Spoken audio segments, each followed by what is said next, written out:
heera seera hin qabne sagantaa siyaasaa hin qabne kan nagaa waan jedhanitti amanne nama nagaa kaan ajjeese kaan saame jiruuf lubbuu ilma namaatiin kan taphatu jechuudha. Akka warra biyya bulchuu shiftoota biyya bulchitu kan caasaa gandaa warra fi jedhu irra kaase haga oliitti kan buna uummataa ciranii fixan mana gubanii qabeenya uummataa hedduu dhangalaasanii maatiin uummanni Oromoo baqataa ta'e karaa irra kaa'an hedduun isaa hiyyummaa jala kufee irraa sadarkaa kiraa hojjetuutti kateen nama nagaa qabanii ajjeesaa kan turan nama nagaa hidhanii hagarraan tana waggaa lama waggaa sadi akka gujii lixaa godina gujii lixaa kana keessarra yoo xiqqaate nama 3,000 ol hidhamoota taati laafoo namni kun badii biraa osoo hin taane Oromummaa fi qofaaf faayida shiftaa jechuun tokkoffaan isaanii jechuudha. Waraanni bilisummaa Oromoo garuu hagarraan tana dhiiga uummata Oromootii fi qabeenya uummata Oromoo saamicharra harki kenna bilisaa jechuudha. Uummanni Oromootu ragaa waama.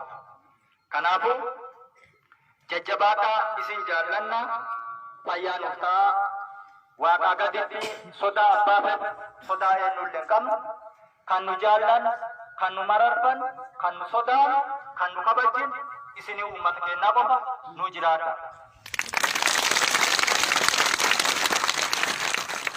Isa jirra dabre waliin kennina yeroo har'a mootummaan jigee burkutaa'ee humna fixate waraana qabu fixatee milishaa fi daa'imman xixiqqoo yeroo inni har'a gara lola gosaaf gosa biraatti oofuu jirutti sabaaf saba biraatti yeroo inni oofuu jirutti hin sobamina dubbiin akka kaleessaa seetanii dabarsitanii waliin kennina.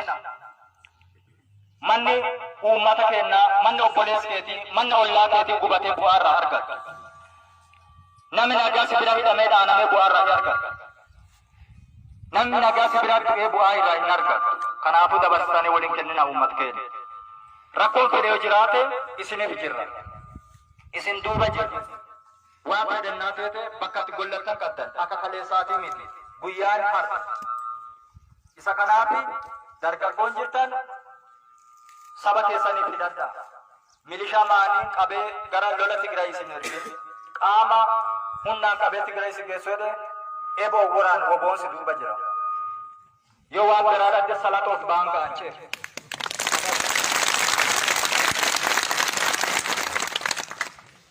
Sanni isiiti badii tokko malee abbaa fedhe nyaachitte obaachee mirga keeti sila yoo bilisummaan jiraate. Garuu sabab bilisummaa dhabe. Bilisummaa dhabdeefi shiftaan har'a biyya bulchu mana keetti itti gaafatamaa ta'e niitii keetti itti gaafatamaa ta'e ilmee keetti itti gaafatamaa ta'e kaadoo ilma kee si bira dhaaname dubbachuu hin dandeenye haadha manaa kee si bira gaafa dhaaname dubbachuu kan dandeenye abbaa manaa si bira gaafa dhaaname abbaa kee gaafa dhaaname dubbachuu kan dandeenye kun immoo garbummaa shiftaa kanaati. Ammaan booda gootichi waraana bilisummaa Oromoo isin duuba jira qaama roorroo kamiyyuu kabaja namummaa qaama sirraa mulqu roorroo bifa kamiitiin kasit deemu baangaa manaa qabaannaa eeboo manaa qabaannaa dargaggeessa gana ge'u milishaan 20-30 ganta qilleensoo dargaggeessa gana ge'u jiruun gaafa mootu nu ajaa'ibee jechuudha. Namni hagana ge'u harkaan qabdee qawwee irraa fuudhuu dandeenya. Dhaantee hollaa irraa kutuu dandeenya. Kijiba irraa kutuu dandeenya. Kanallee gaafa jenne tokkummaan qabdan.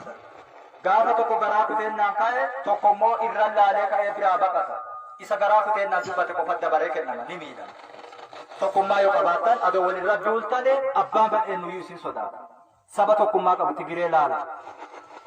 Kan du'e gaafa daa'ima didiiqoo haga ganna 7 jiru kamiyyuu fixuu jalqabanu inni gadafe immoo baqatee bosona seenee saba isaatiin lole har'a biyya isaa bilisa baasa. Ati immoo haga yoomii walirra duultare yaa Oromoo yaa uummata keenya tokkummaa horaa walirratti hin duulina. Tokko ta'a. Akka Tigireen waraana isaa cinaa dhaabbattee har'a biyya isaa bilisoomsaatte atis waraana kee cinaa dhaabbadha nu cinaa dhaabbadha jenna. Amma haala yeroo laalle walitti deebina isin jaallannaa nagaa fayyaa nu ta'a karaa nagaa ka'a. Injifannoon uummata Oromoo.